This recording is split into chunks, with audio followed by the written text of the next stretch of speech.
Welcome to Coalition Convos, a Montgomery County Veterans Coalition production.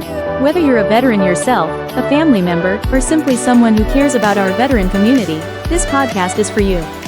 Together, we'll explore the resources, support, and inspiration that can make a difference in the lives of those who have served.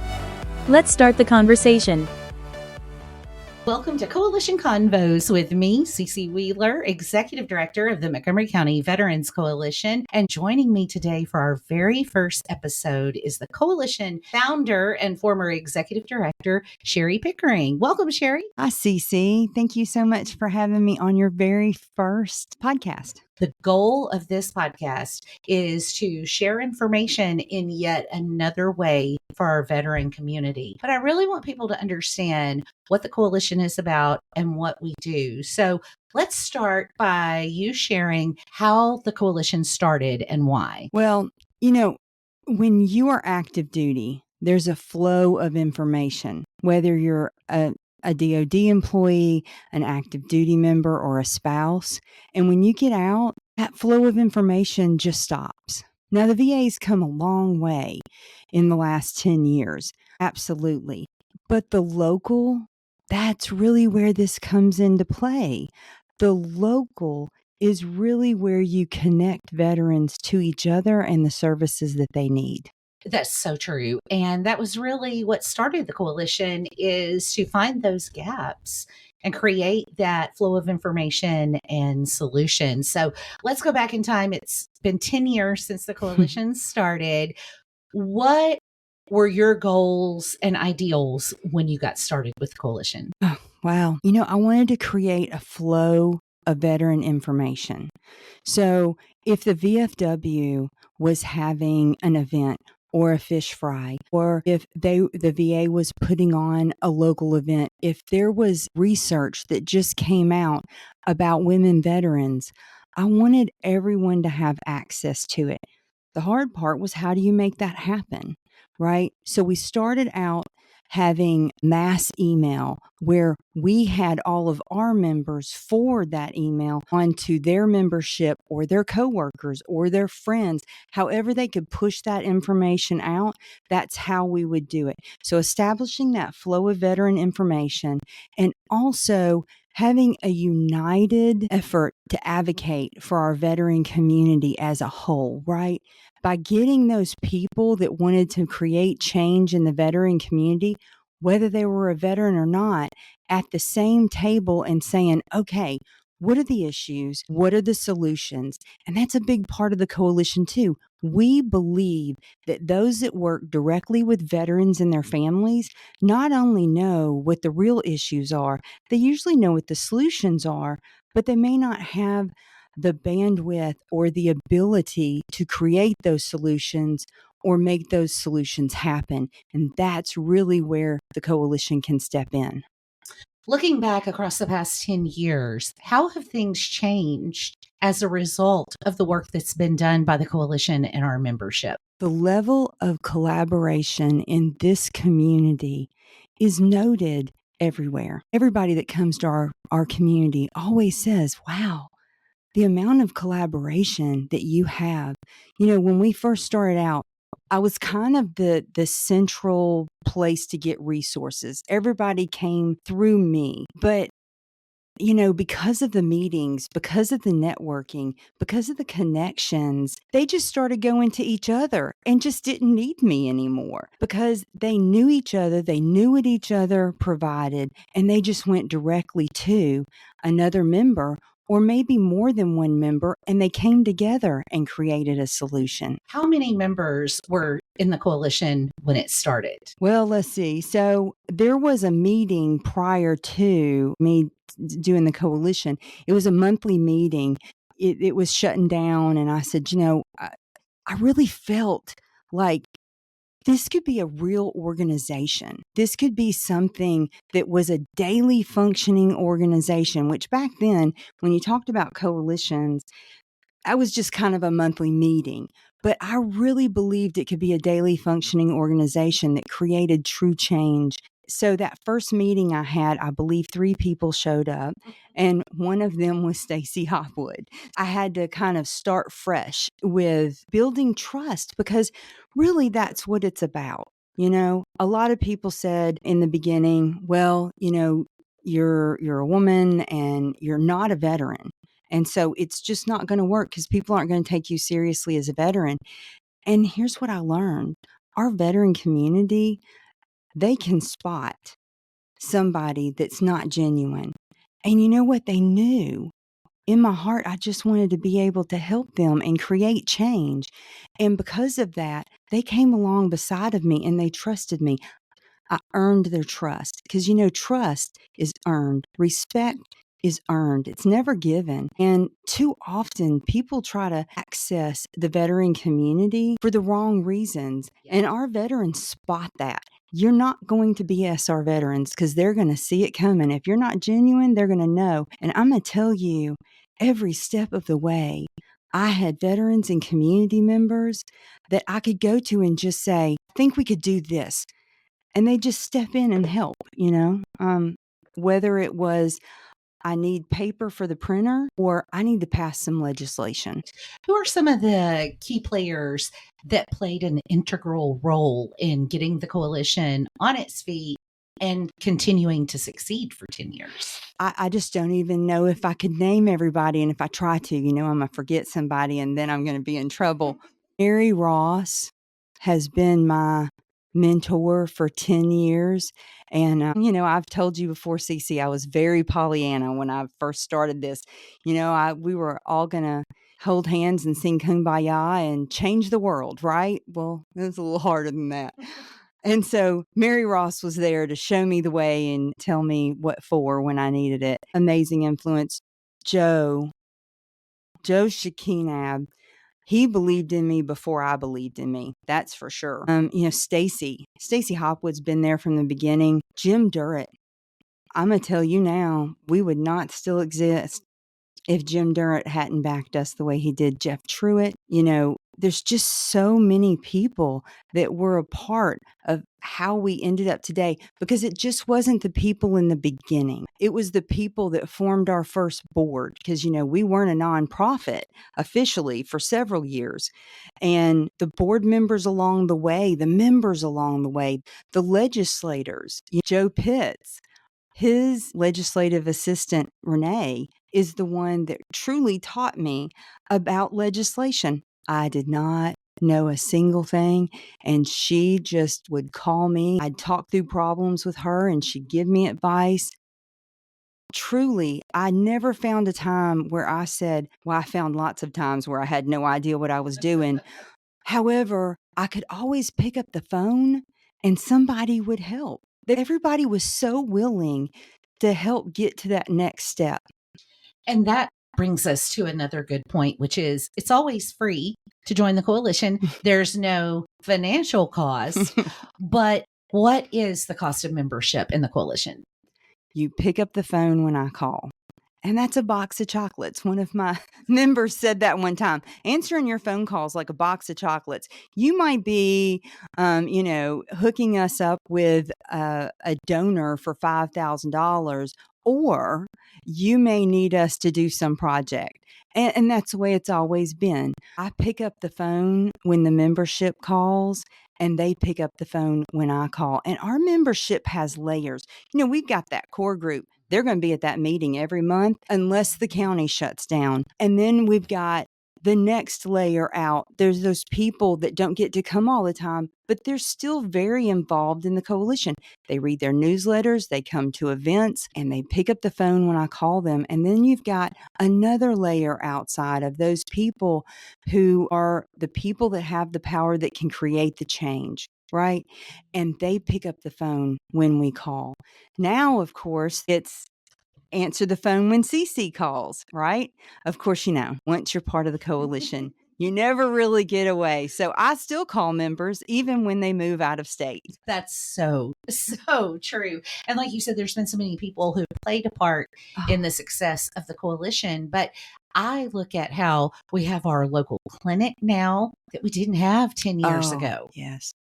I mean, When we first started the coalition, we had our VSO office. Small, while it was still a very good VSO office, smaller than what you see today, for sure. There was no veteran-specific organizations other than our traditional veteran organizations. And actually, Mary Ross really pushed for Operation Stand Down to have a satellite office here in Clarksville. And I volunteered to help get it open as well so that we'd have more services here available. SAFE was just starting out. Of course, we didn't have the Cohen Clinic. There was Team Red, White, and Blue. It's been amazing to see the growth and the collaboration of our veteran community here locally. We've got such great traditional veteran organizations and new veteran organizations, too. Team Red, White, and Blue's been around so long now, you don't think about them as a new one, but when you compare it to the Purple Heart or VFW, they are the new kids on the block, As you went through these past 10 years, there came a point where you decided to make a change. We made this change last year. How did you get to that point, and what struggles did you have getting there? I still struggle. It was such a hard decision to make. It's like, my kids call the coalition their other sibling, right? It's just such a part of everyday life for a decade.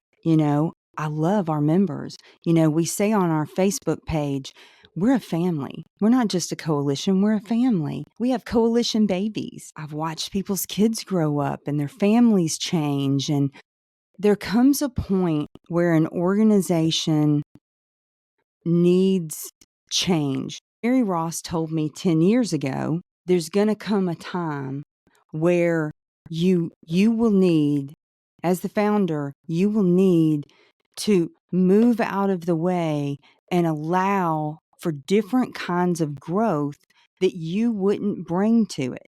So even if I would have stayed, I would have wanted to see all these changes made because they needed to be. We needed to take advantage of technology, and anybody who's seen one of my Facebook videos knows I'm not good at it. Anybody who's got a text message from me knows I'm not good at technology. But this podcast is exactly the direction that we need to go. We need to reach younger veterans and more veterans and veterans that we wouldn't otherwise trip across, right? That, and it was always part of the plan. Maybe not always, because maybe I didn't see that initially because I was just trying to get paper for a printer or have an office that wasn't the Chick-fil-A. Yeah. So maybe not always, but for a long time, I knew we wanted to take this outside of Montgomery County. So we worked in areas like Stewart County and Dixon and helped support Jackson, Tennessee. And all of these coalitions have done wonderful things. But we wanted to take it across the state. But the reality was we weren't going to be able to afford that. There's just no way. No. I mean, we're lucky to keep the lights on here at the coalition as it is. Coalition is a very hard thing to fund because not a lot of people understand that macro change that we make and that trickle down effect the changes we make have. So because of that, I knew we needed to step outside of that. Commissioner Baker had approached me about working in Memphis. A lot of people have really wanted to see change in Memphis for a long time. And he had approached me about possibly going down there kind of part-time. And that's when I started having conversations with you about, okay, how could we make this work, right? How can we make it work for me not to be around? And so we started talking about the responsibilities that you would take on and how we could change things. And then I was offered a full-time job. Man, that kind of knocked me off my feet. I didn't know what to do with that. And I needed to make a decision fairly quickly, but I guess I had been thinking about what's the expansion of the coalition? How does the coalition grow from here? How do I contribute to that? And what they were offering was they wanted us to take what we did here and expand it across the state, as well as this Veteran Ready Business Recognition Program. I preach, and you do too, the veterans' economic impact. That is such an important piece of this puzzle. It's not just the funding that's contributed through federal dollars in our community, but it's also the social aspect of it, not just the leadership that veterans bring to the community, but because you have more homeowners and people with health coverage, because they've been connected to the VA, it affects the whole stability and economy of the area. And that plays into business recognition. And that's really how we wanted to expand across the state. The commissioner said this to me, Sherry, you can either affect 36,000 veterans or 450,000. And you know what? I believed in you. And I believed that if I went on to work the state, you would love our members just like I have.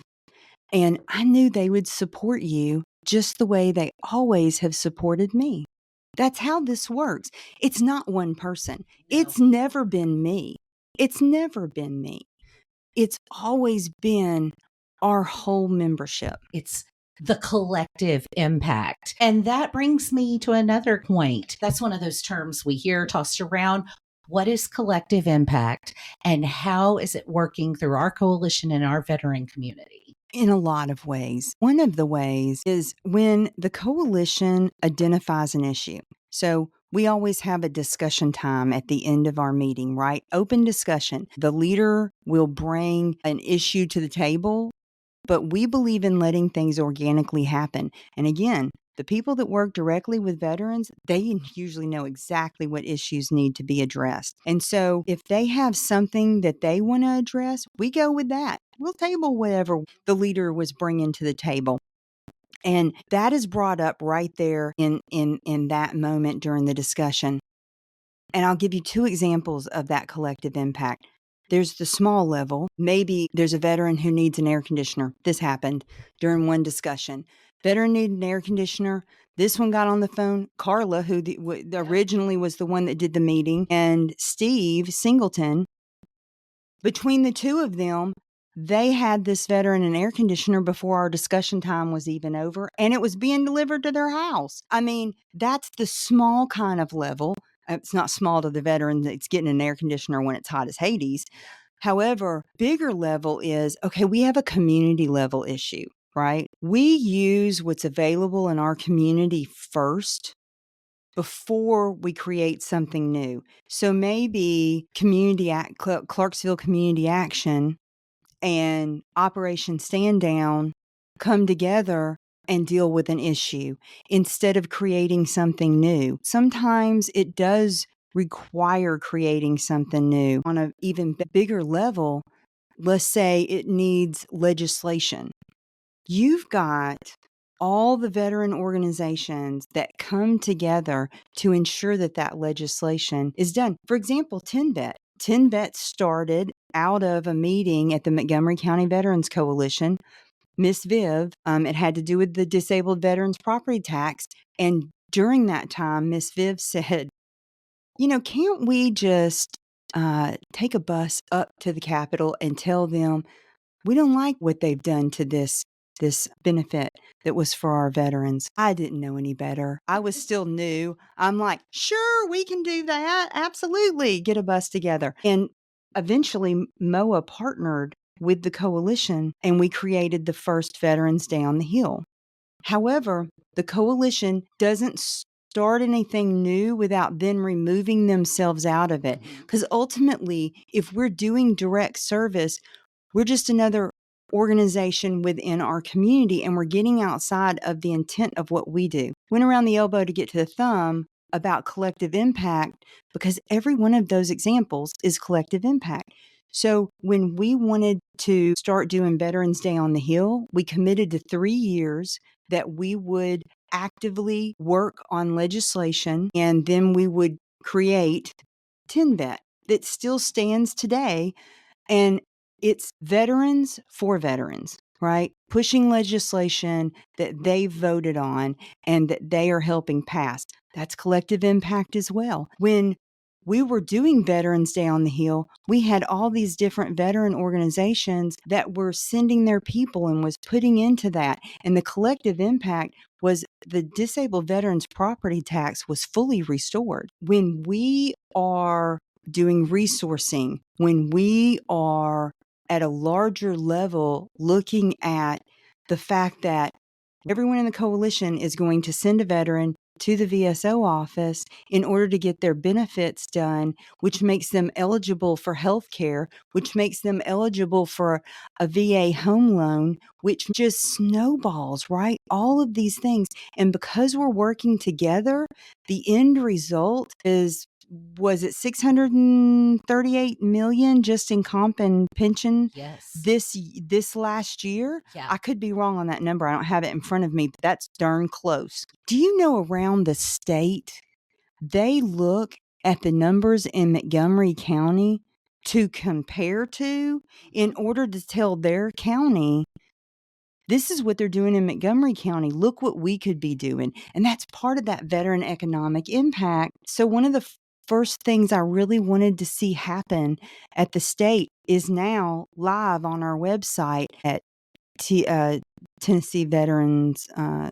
Tennessee Department of Veteran Services website. It's an interactive map where you can hover over the county and it will tell you multiple numbers. It will tell you the veterans population, a lot of the veteran economic impact numbers. But if you click on that, it will change the bottom numbers to tell you just tons of information. It's got the TRICARE contributing numbers, and that is your total veteran economic impact for your county in 1 year. So those numbers change every year. So that number will be updated.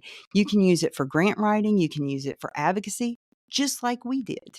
As we get ready to wrap it up, what do you hope for the coalition over the next 10 years? Wow. I hope it continues to grow and prosper. And I hope that we work ourselves out of a job. I hope we get to the point where we're just obsolete because our community works so collaboratively and is so successful that it doesn't even need us anymore. That's what I hope. Yeah, I think that's a good goal. Thank you, Sherry, for joining me for this first episode of Coalition Convos. And we will be back in a couple of weeks with another guest and new topic. If you're interested in being a guest on Coalition Convos with CC, just drop me an email at cc@vetcoalition.org. I'd love to hear from you, or if you have an idea for a show topic. Thanks again for joining us, and we'll be back soon with more Coalition Convos with me, CC Wheeler, and the Montgomery County Veterans Coalition.